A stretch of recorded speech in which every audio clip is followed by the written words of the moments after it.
O, vamos continuar o item 74.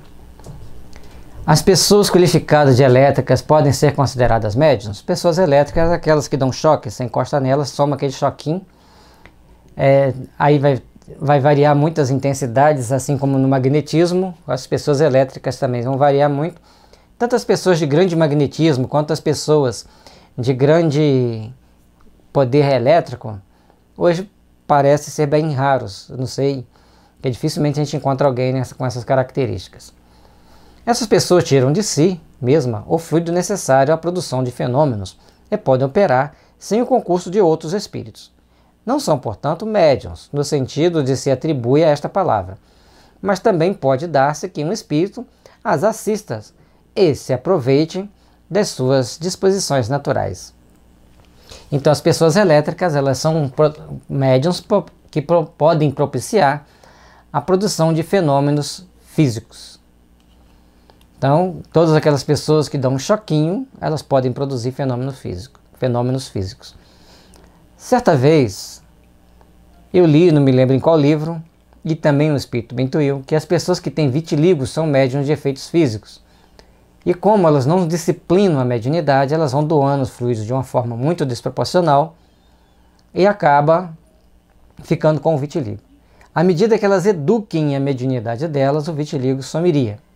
Aí fica aí um fato ou um dado que carece de estudos maiores, mas pelo que parece tem tudo a ver, porque muitas pessoas tinham vitiligo, foram trabalhar mediunicamente, o vitiligo desapareceu. São situações que a gente tem que repensar e sempre avaliando. Nota, sucede com essas pessoas que ocorre com os sonâmbulos, que podem operar com ou sem o concurso de espíritos estranhos. Então, tanto os médiuns, as pessoas elétricas podem produzir fenômenos físicos, como os sonâmbulos podem produzir tantos e tantos fenômenos sem o concurso de um espírito. Mas, logicamente, que como todos nós temos nossos protetores, temos nossa proteção familiar, aí nós temos também a ação de espíritos junto desse sonâmbulo, manipulando ou protegendo para que os fatos ocorram de forma natural. O espírito que atua sobre os corpos sólidos para movê-los se coloca na substância mesma dos corpos ou fora dela. Então o espírito impregna naquele corpo, fica, entre aspas, incorporado naquele corpo, ou está de fora só comandando? Uma pergunta interessante. Dá-se uma e outra coisa. Já dissemos que a matéria não constitui obstáculo para os espíritos. Em todos eles penetram. Uma porção do perispírito se identifica, por assim dizer, com o objeto em que penetra. Então aquela mesa que faz todos os movimentos tem uma parte do espírito penetrado nela, né? Então a caneta está aqui, ela está animalizada por algum tipo de espírito, uma parte desse espírito está nela para que ela possa fazer o movimento, mas precisa do fluido do médium e mais da manipulação dos elementos do meio. Como faz o espírito para bater? Serve-se de algum objeto material? Aquelas pancadas na porta, aquelas pessoas que chamam, você chega lá fora, mas cadê? Né? Quando a gente morava no interior, a gente já citou isso em um estudo anterior, a gente morava no interior e ouvia as pessoas chamando. E não era só um que ouvia. Dentro da casa, 2, 3 pessoas escutavam alguém chamando, 1, 2, 3 vezes, ia lá ver, não tinha nada. Aí surgiu-se a superstição de que era a morte que estava chamando. Eu nunca podia responder, e sim ir lá olhar, com muito cuidado. Mas coisas da lenda popular interessantes, que faz a gente refletir sobre uma série de coisas, mas não tem nenhum fundamento. É simplesmente um fenômeno mostrando para nós que existe algo transcendente. Talvez se eu não vivenciasse todos aqueles fenômenos que eu vivenciei na minha infância, na minha juventude, eu não acreditaria na doutrina espírita como eu acredito, não estudaria como eu estudei.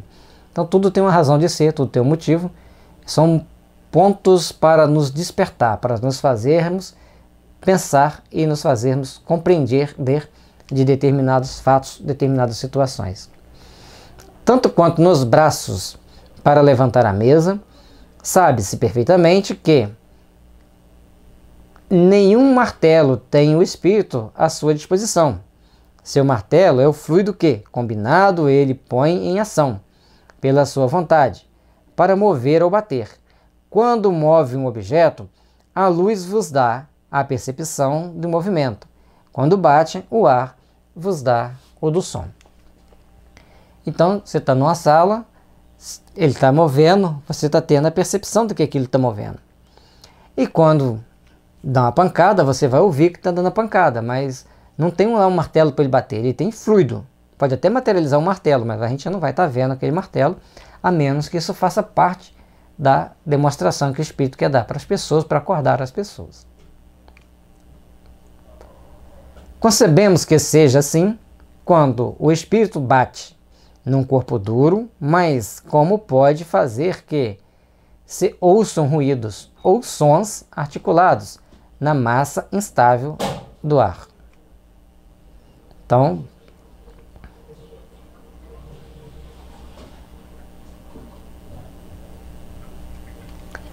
se você bateu contra uma parede, contra uma mesa, teve o som, produziu-se o som.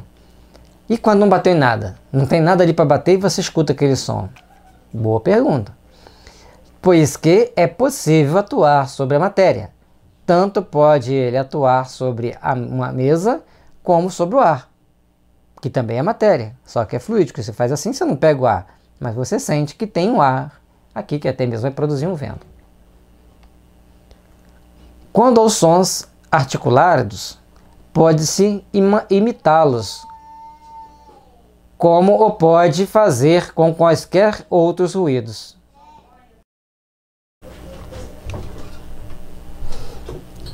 Dizes que o Espírito não se serve de suas mãos para deslocar a mesa. Entretanto, já se tem visto, em certas manifestações visuais, aparecerem mãos a dedilhar um teclado, a percutir as teclas e a tirar dali sons.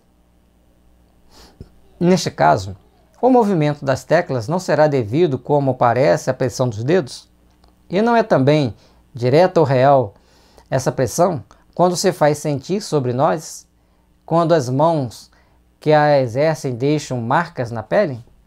Então, dentro de todos os fenômenos que ele relata ali, teve momentos que a pessoa viu uma mão dedilhando um teclado, em outras situações a mão aperta a pele, deixa marca da tapa. No filme O Sexto Sentido, o menino saía todo arranhado, todo cortado de dentro de um quartinho. Ah, mas é um filme, nós já citamos em um estudo anterior. Ali está demonstrando um fato que aconteceu, baseado em fatos reais. E isso acontece com médium de efeitos físicos em determinados locais, principalmente onde não tem centro espírita. Porque onde tem centro espírita, a espiritualidade vai fazendo todo um trabalho ali de proteção, de melhorar as condições psíquicas do meio para que não ocorram esses fenômenos mais assustadores ou mais materializados. Em outras situações, aí as coisas vão acontecendo naturalmente. Não podeis compreender a natureza dos espíritos, nem a maneira por que atuam, senão mediante comparações, que de uma ou outra coisa apenas apenas vos dão ideia incompleta. Então, tudo que a gente consegue compreender do mundo dos espíritos é tudo relativo, é tudo dentro de um padrão comparativo, porque não é aquilo que nós estamos visualizando constantemente, até mesmo para os médiuns. Nem tudo aquilo que ele vê é do jeito que é, porque existem nuances de percepção, porque ele está preso a um corpo. E a nossa estrutura psicobiofísica hoje não tem condições de transmutar os sons e imagens perfeitamente do mundo dos espíritos para o mundo físico e do mundo físico para o mundo dos espíritos. Conforme muitas pessoas achariam facilmente isso fácil. Se fosse fácil, a gente estaria cheio de fenômenos o tempo todo. Então, ele vai sempre dar uma ideia comparativa para que a gente possa tentar entender aquilo que está acontecendo ao nosso redor.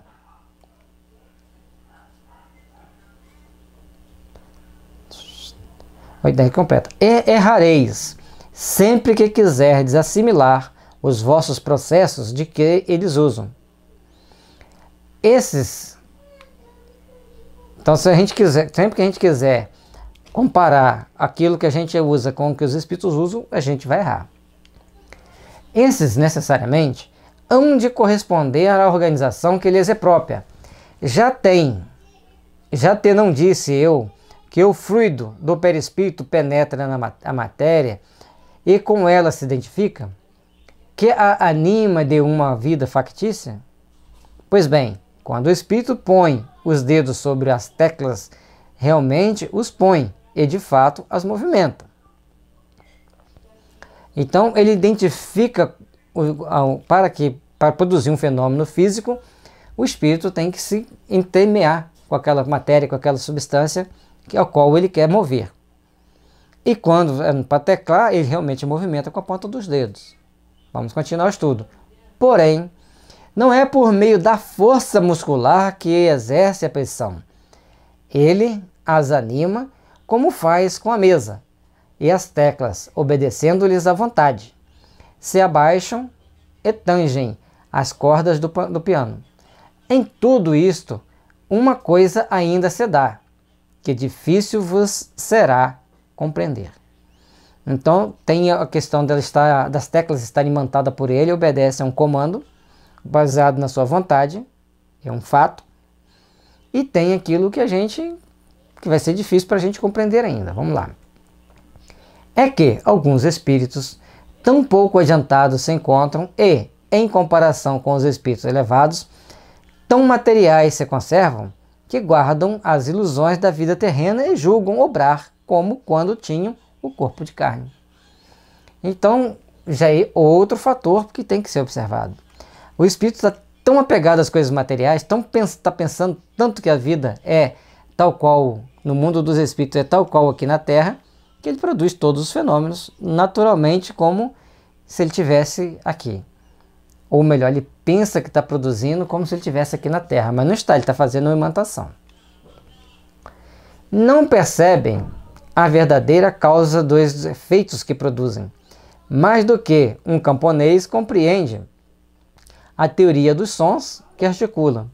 Perguntai como é que toca um piano, e vos responderão que batendo com os dedos nas teclas, porque julgam ser assim que o fazem. Mas não é. Nós apertamos a tecla para poder produzir o som. Eles imantam essa tecla, mesclam seu perispírito mais com o fluido universal e com o fluido do médium, vamos dizer que ela fica imantada com aquela energia, e ao ficar imantada com aquela energia, ela vai obedecendo os comandos naturalmente, sem que ele tenha que colocar a mão em cima, sem que ele tenha que forçar algumas coisas. O efeito se produz instintivamente, neles, nem que saibam como, se bem lhes resulte da ação da vontade. O mesmo ocorre quando se exprimem por palavras. Então, eles vão produzindo aqueles fenômenos de forma instintiva, de uma forma bem instintiva, não saibam como eles produzem aquela situação, só que vão, assim como as pessoas falam sem saber como que o processo de fala, eles tocam piano, tocam violão sem saber como que estão tocando, porque eles são espíritos que sabiam tocar quando estavam aqui na Terra. No mundo dos espíritos também eles continuam sabendo tocar, mas fica só por aí, eles não sabem como todo o fenômeno se processa. Nota, destas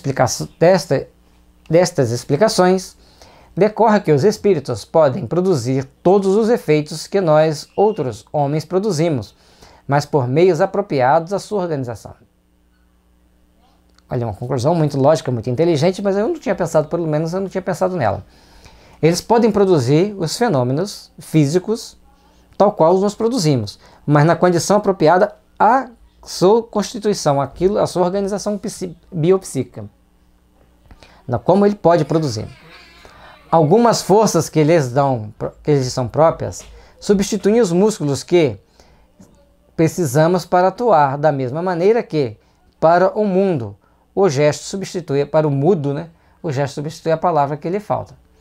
Então são situações distintas, diferentes. O mudo vai precisar de gestos para poder se expressar, assim como o surdo também precisa de gestos para poder se corresponder, se comunicar. Mas, porque aquele órgão lhe falta.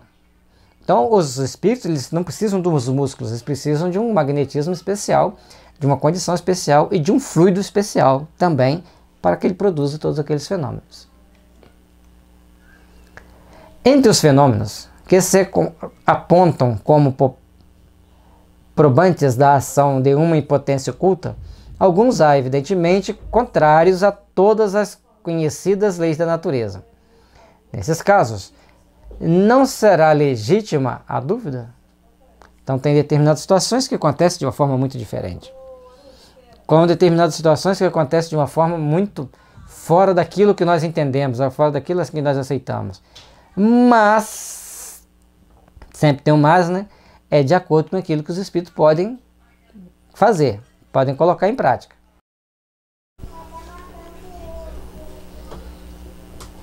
Aqui o homem está longe de colher todas as leis da natureza. Se as conhecesse todas, seria um espírito superior. Então nós aqui na Terra vamos conhecer parcialmente as leis que gerenciam nossa vida. Não vamos conhecer todas, vamos conhecer parcialmente. Cada um conhece um pedaço, cada um conhece um pouco. Tem gente que conhece muito, mas nem sabe que conhece. Então nós temos as mais variadas situações. Cada dia que se passa, desmente os que, supondo tudo saberem, pretendem impor limites à natureza, sem que, por isso, entretanto, se tornem menos orgulhosos. São pessoas orgulhosas, tentam limitar a natureza dessa ou daquela forma, ou interferir na natureza, tem consequências, a natureza se volta contra quem está tentando interferir nela, e as pessoas, por orgulho, por vaidade, continuam tentando interferir nessa natureza, tentando agir contra a natureza e sofrendo as consequências dessas ações, dessas interferências. Desvendando-lhe incessantemente novos mistérios, Deus adverte o homem de que deve desconfiar de suas próprias luzes. Nós temos sempre que saber que nosso conhecimento tem um limite. Sempre vai ter um limite. E Deus nos dá esse limite sempre. Porquanto, dia virá que a ciência do mais sábio será confundida. Então, já chegou esse momento. As pessoas que se julgam saber muito, eles se deparam com coisas tão simples. Diante daquilo que eles achavam que eles eram o máximo de conhecimento daquela situação, são coisas tão simples. Então, por mais sábio que as pessoas sejam, eles serão confundidos por essas pessoas simples, mas com sabedoria, ou a própria ciência, deparando com fenômenos que ela não consegue dar conta. Não tendes todos os dias sobre os olhos exemplos de corpos animados, de um movimento que domina a força da gravitação? Olha que coisa interessante. O movimento desses corpos é devido a fluidos, à força do espírito e ao magnetismo humano.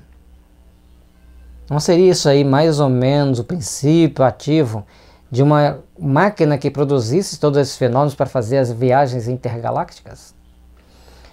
Os fluidos o fluido cósmico universal, alguma coisa que o médium produz, que você poderia produzir em laboratório, e a vontade dos espíritos que estão ali comandando aquela nave. Então, é só para a gente pensar. Não estou afirmando nada, estou apenas dando uma filosofada aqui básica. A questão da ciência confundida, tem uma palestra no YouTube que a pessoa contratou uma empresa quando estava tendo muita reclamação da caixinha de pasta de dente estar vazia. Aí contratou uma empresa de consultoria para ir lá fazer a consultoria, fazer toda a verificação, e pesquisaram, chegaram à conclusão que deveriam colocar uma balança que sentia ali quando a caixinha estava vazia e quando não estava. Só que o sistema era muito sensível e às vezes dava problema e passava a caixa vazia. E aí os empregados, como não sabiam reprogramar a máquina, eles resolveram, juntaram todo mundo, compraram, e a empresa para fazer essa consultoria gastou R$7.000. Na época que era a paridade entre o dólar e o real, né? 1 por 1, então $7.000. E quando se depararam com aquela dificuldade, o que os funcionários fizeram? Juntaram, cada um deu R$20, comprou um ventilador forte, botou ali ventando. Quando a caixa vinha vazia, soprava. Então, por R$100, eles arrumaram uma solução que a empresa gastou R$7.000. Então, todas as vezes, as ciências são confundidas. A gente deu um exemplo simples, um exemplo bem didático, mas é para a gente pensar em todos os conjuntos de situações, todas as situações que existem ao longo da nossa vida, ao nosso redor, e que a gente tem que saber repensar sobre eles. Uma pedra atirada para o ar não sobrepuja momentaneamente aquela força? Pobres homens, que vos considereis muito sábios e cuja tola vaidade a todos os momentos está sendo desbancada. Ficai sabendo que ainda sois muito pequeninos. Então, para a gente produzir determinados fenômenos naturais, que é jogar uma pedra para cima, ela vai, depois chega num certo ponto, termina aquela força que a impulsionou, ela volta. Então, tem muito mais na natureza de força para que a gente possa entender e estudar.